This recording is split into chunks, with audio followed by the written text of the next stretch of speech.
Hello friends, welcome to my channel. आज हम लोग ईवीएस क्लास 3 के चैप्टर 19, 20, 21, 22, 23, 24 इन सभी चैप्टर को डिस्कस करेंगे। मैं आपको बता दूं कि काफ़ी छोटे छोटे चैप्टर हैं और एनसीईआरटी के चैप्टर हैं। ठीक है, नेक्स्ट वीडियो में हम ईवीएस क्लास 4 के चैप्टर को शुरू से डिस्कस करेंगे। इसके बाद जैसे ही क्लास 4 के चैप्टर खत्म हो हम क्लास 5 पर जाएंगे और उसके बाद ओवरऑल एक वीडियो आएगा जिसमें सभी क्लास के यानी कि 3, 4, 5 इन तीनों क्लास में जो भी इंपॉर्टेंट होगा टॉपिक उस वीडियो में ला देंगे। ठीक है, तो हमारे साथ जुड़े रहने के लिए चैनल को सब्सक्राइब कर लीजिए और वीडियो को लाइक कर लीजिए। चलिए क्लास को शुरू करते हैं। देखिए, हमारा पहला चैप्टर नंबर 19 है हमारे साथी जानवर। यहाँ बात करते हैं कि जानवरों की भावनाओं के बारे में कक्षा में चर्चा करने से बच्चे जानवरों के प्रति संवेदनशील हो सकते हैं। यहाँ बात आ गई फिर से, देखिए संवेदनशील की। यहाँ किसकी बात आ गई? तो संवेदनशील की बात आ गई। देखिए, जब पहले पेन चेंज कर ले। देखिए, जानवरों की भावनाओं के बारे में कक्षा में चर्चा करने से बच्चे जानवरों के प्रति संवेदनशील होते हैं। जहाँ भी आपको संवेदनशील वर्ड आए, जहाँ भी आए, तो ऑप्शन में अगर जहाँ कहीं भी संवेदनशील वर्ड आए तो ऑप्शन आपके पॉजिटिव टैग वर्ड की ओर जाते हैं और ऑप्शन बहुत चांस रहते हैं कि वो सही होंगे। तो हमें क्या करना है कि बच्चों को कक्षा में चर्चा करना है और ये भी एक क्या है, पॉजिटिव टैग वर्ड है, जिससे बच्चे जानवरों के प्रति संवेदनशील हो सकेंगे। जैसे कि हम जानवरों को पालते हैं तथा उनकी देखभाल भी करते हैं। यह संबंध समझने में बच्चों को उनके परिवेश में जीवों की आपसी निर्भरता समझने में आसानी होगी। ठीक है, अगला कह रहा है कि पक्षी कीड़ों को खा लेते हैं। ठीक है, तो ये भी एक उसका लाइन था जो मैंने ले लिया है। अब हम चलते हैं नेक्स्ट चैप्टर में। देखिए, नेक्स्ट चैप्टर है चैप्टर 20। मैंने कहा था ना कि सबसे छोटे छोटे चैप्टर है।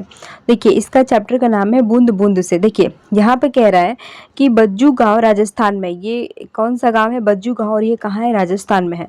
और राजस्थान के लोग टंका बनाकर बारिश के पानी को इकट्ठा करते हैं। आप देख लीजिए कि टंका कैसा होता है। ये एक प्रकार का टंका है, ये भी टंका है जिधर से पानी जाता है और यहाँ इकट्ठा होता है। तो ये लोग पानी राजस्थान में लोग कैसे बनाते हैं? टंका बनाकर बारिश का पानी इकट्ठा करते हैं। ठीक है, अगली यहाँ कह रहे हैं कि आंगन में गड्ढे बनाकर उसे पक्का करके टंका बनाते हैं। ठीक, टंके को ढक्कन से बंद रखते हैं। टंके के लिए घर की छत को कुछ ढलवा बनाते हैं। जैसे कि आप लोग यहाँ देख रहे हैं कि सभी घर की छत कैसी है? ढलवा है, इधर भी ढलवा है। ठीक है, जिससे छत पर गिरा बारिश का पानी नाली के द्वारा, यहाँ लगा है ना, इसे नाली के द्वारा टैंक में इकट्ठा हो जाते हैं। या हो सके छत की नली पर जाली लगा देते हैं जिससे कूड़ा करकट टैंक में न जा सके। समझ गए कि राजस्थान के जो लोग हैं वो पानी को किस तरह से बचाते हैं। तो इस बारे में भी अपने क्लास में छात्रों को बताना होगा। यहाँ कह रहा है कि आंगन में पहले गड्ढा बनाकर उसे पक्का करके टंका बनाते हैं, जैसे कि ये आपको दिख रहा है। टंके को ढक्कन से बंद कर देते हैं, जैसे कि ये बंद है। फिर यहाँ कह रहा है टंके के लिए घर की छत के कुछ ढलवा बनाते हैं, जैसे कि यहाँ दिख रहा है कि घर की छत को ढलवा बनाया गया जिससे छत पर गिरा बारिश का पानी नाली के द्वारा टैंक में इकट्ठा हो जाता है और छत की नाली पर जाली लगाते हैं जिससे कूड़ा करकट टैंक में न जा सके। ठीक है, इसके बाद है,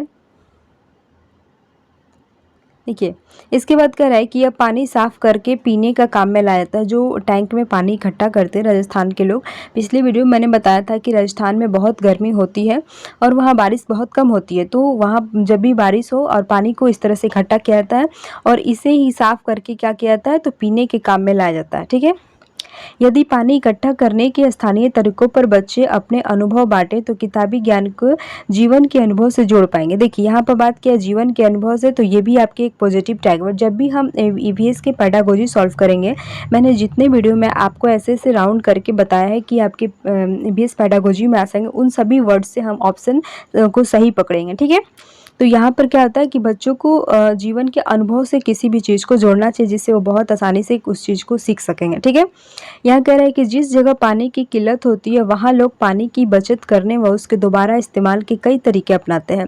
ऐसा वे लोग मजबूरी में करते हैं। इस बात को समझकर बच्चे अपने जीवन में पानी की बचत के कुछ उपाय अपनाएं तो पानी सबका साझा, यह बात वे समझ पाएंगे। ठीक है, अपने क्लास में बच्चों को बताना होगा कि राजस्थान के लोग पानी का यूज किस तरह से करते हैं। उन्हें पानी वो मजबूरी में इस तरह से करते हैं और वहाँ पानी की बहुत किल्लत है। तो ये सब बात बच्चों को बताएंगे तो पानी के प्रति संवेदनशील होंगे और पानी को बचत करने के बारे में सोचेंगे। ठीक है, अब आगे हम बढ़ते हैं। देखिए अगला चैप्टर है चैप्टर 21 तरह तरह के परिवार। ठीक है, देखिए यहाँ पर कह रहा है कि परिवार मानव समाज की प्राचीनतम एवं आधारभूत इकाई है। क्या है? तो मानव समाज की प्राचीनतम एवं आधारभूत इकाई। जैसे कि आप लोग यहाँ देख सकते हैं, देखिए परिवार, हम जैसे ही जन्म लेते हैं तो परिवार में लेते हैं, और परिवार क्या है? एक समाज का हिस्सा है। परिवार क्या है? तो समाज का हिस्सा है, और समाज की प्राचीनतम एवं आधारभूत इकाई है, यानी कि पहली इकाई है। परिवार बच्चे का पहला स्कूल यानी कि पाठशाला होता है, और उसकी माँ होती है वो पहली शिक्षिका होती है। जैसे कि यहाँ पर देखिए बच्चे को सिखाया जा रहा है। ठीक है, इसके बाद आगे कह रहा है कि परिवार दो तरह के होते हैं, एक एकल परिवार होता है और दूसरा संयुक्त परिवार होता है। अगर आप एकल परिवार की बात करें तो देखिए इसमें होता है माता पिता भाई बहन, और हम वही संयुक्त परिवार की बात करें तो इसमें माता पिता भाई बहन दादा दादी चाचा चाची सभी होते हैं संयुक्त परिवार। जैसे कि यहाँ पर एक संयुक्त परिवार की आप फोटो देख सकते हैं। ठीक है, अब आगे बढ़ते हैं। यह कह रहा है कि किसी एक परिवार को एक वृक्ष के रूप में दर्शाया जा सकता है, जिसे हम पारिवारिक वृक्ष कहते हैं। जिसे हम क्या कहते हैं? पारिवारिक वृक्ष। जैसे ही पारिवारिक वृक्ष में हम सबसे ऊपर क्या रखते हैं? दादा दादी नाना नानी। नाना नानी के जो लड़की है वो आपकी मम्मी हो गई, दादा दादी के जो लड़के हैं वो आपके पिता हो गए, और आप उन दोनों के बच्चे हो गए। तो इस तरह से एक पारिवारिक वृक्ष को दर्शाया जा सकता है, एक परिवार को एक पेड़ के रूप में दर्शाया जा सकता है, जिसे हम क्या कहते हैं? पारिवारिक वृक्ष कहते हैं। ठीक है, यहाँ तक समझ में आ गया।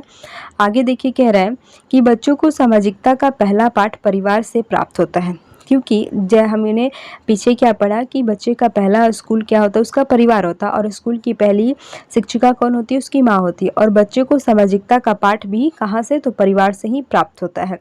कक्षा में मौजूद बच्चों को परिवारों में विविधता के पाठ से ही शुरुआत की जा सकती है। ठीक है, अब हम आगे बढ़ेंगे चैप्टर 22 से दायां बायां। देखिए भाव भाव के साथ ये भाव नहीं होगा भाव के साथ गाना गाने में बच्चों को मज़ा आता है। ठीक है, वह दायां बायां ऊपर नीचे आगे पीछे स्वयं अपने अनुभव से सीखेंगे। यहाँ भी अनुभव की बात की गई। बच्चे कैसे सीखते हैं? अपने अनुभव से सीखते हैं, अपने एक्सपीरियंस से सीखते हैं। दूसरी कह रहा है कि नक्शे में निशान बनाने की आवश्यकता को स्पष्ट करना और बच्चों द्वारा बनाए गए निशान पर चर्चा करना रुचिकर और उपयोगी रहेगा। इसके बाद हम आगे बढ़ते हैं,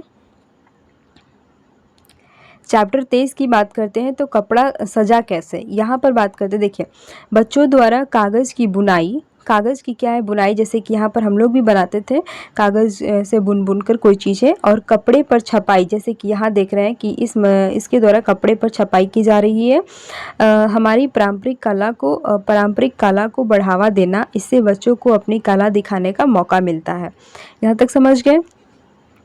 इसके बाद देखिए कह रहा है चैप्टर 24 आ गया, जीवन का जाल। देखिए बच्चों द्वारा बनाया जाल इनके परिवेश में मिलने वाली चीज़ों की परस्पर निर्भरता की समझ को दर्शाता है। इस विषय पर चर्चा करने से उन्हें जाल बनाने में मदद कर। देखिए जैसे कि हम यहाँ समझ सकते हैं कि पारिस्थितिकी तंत्र में खाद्य जाल की यहाँ पर बात की गई है। जैसे कि यहाँ पर बात करें कि बाज क्या खाता है? बाज खरगोश को खाता है। खरगोश किसको खाता है? तो घास को खाता है। उसी प्रकार यह दूसरा नंबर कह रहा है कि बाज टीडा को खाता है, और टीडा किसको खाता है? घास को खाता है। तीसरा कह रहा है कि बाज छिपकली को खाता है, छिपकली टीडा को खाता है, टीडा घास को खाता है। इस तरह से आप इसको देख सकते हैं, जैसे कि यहाँ तक मैंने बता रखा है। और फिर हमने एक फूड चेन बनाया है, यहाँ पर फूड चेन बनाया है। जैसे कि घास है, ये सूर्य के प्रकाश में इसे टीडा खा रहा है, टीडा को कौन खा रहा है? फ्रॉग खा रहा है। फ्रॉग को कौन खाता है? सांप खाता है। सांप को कौन खाता है? उल्लू खाता है। तो इस तरह से, और उल्लू मरेगा तो फिर कहाँ आएगा? तो ज़मीन में आ जाएगा। तो ये क्या है? एक प्रकार की फूड चेन ऐसे चल रही है। तो यही कह रहा है कि खाद्य श्रृंखला यानी कि जीवन की जाल, बच्चों द्वारा बनाया जाल उनके परिवेश में मिलने वाली चीज़ों की परस्पर निर्भरता की समझ को दर्शाता है। इस विषय पर चर्चा करने से उन्हें जाल बनाने में मदद करती है। यहाँ तक सभी को समझ में आ गया। और देखिए यहाँ पर ये चैप्टर ख़त्म हो गया। मैंने बताया था ना काफ़ी छोटे छोटे चैप्टर रहते हैं। मैंने ये चैप्टर लेना नहीं चाहा, लेकिन फिर भी मैंने सोचा कि चलो इसमें से ले लेते हैं कुछ भी। लेकिन ये उतना इम्पॉर्टेंट नहीं था। लेकिन पेडागोजी में ऐसे ऐसे वर्ड आते हैं एग्ज़ाम में, तो वहाँ जब भी हम पेडागोजी के क्वेश्चन सॉल्व करेंगे तो ये सब काम आएंगे। अब हमारे नेक्स्ट वीडियो में क्या आएगा? क्लास 4 के ईवीएस का चैप्टर शुरू होगा, और क्लास 4 और क्लास 5 यहाँ से 100% क्वेश्चन पूछे जाते हैं। उसमें आपको रेगुलर रहना होगा, क्योंकि जो 20 मार्क्स की ईवीएस है उसमें बहुत सारे क्वेश्चन इसी से आते हैं, चैप्टर 4 और चैप्टर 5 से। ठीक है, चैप्टर 3 से जो इम्पोर्टेंट चैप्टर थे मैंने उसकी जगह पे इम्पोर्टेंट लगा रखा है और पिछली क्लास का सभी चैप्टर अपलोड कर रखा है, तो आप लोग जाकर देख सकते हैं। और नेक्स्ट चैप्टर में जुड़े रहने के लिए हमारे चैनल को सब्सक्राइब कीजिए, हमारे साथ जुड़े रहिए। वीडियो पसंद है तो वीडियो को लाइक कीजिए। Thank you so much.